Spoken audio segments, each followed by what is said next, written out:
I have a 2008 Ford Focus here in the shop, and I'm going to show you how to replace the windshield wiper blades on it. Okay, so we got some wiper blades for this thing, and there's usually a little tab in the back that you can squeeze to slide this down, and then we can get it off like that. All right, So there's this tab, let me see. This tab is right here. Okay. So you just squeeze it. Yep. And it releases it. Okay. And we'll get the new one on there now. Okay, so we're going to slide this in place, pull it down. We're listening for the click. Okay, we got it. Try not to touch the blade with your fingers.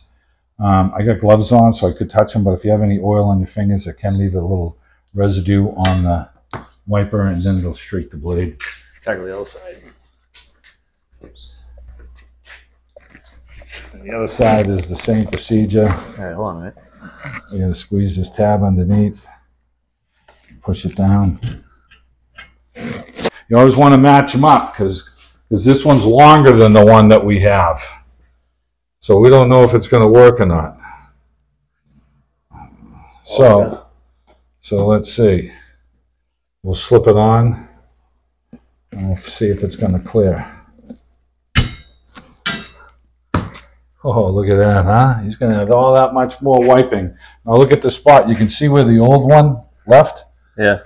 And this new one's going to come up higher. So he's going to get the wrong size on, I bet. Yeah, so, but you know, this could be the right size and this could be the wrong size, but it's not, as long as it's not hanging over the fender and it's not going to hit anything, then it's going to be fine. So, all right, that'll be it.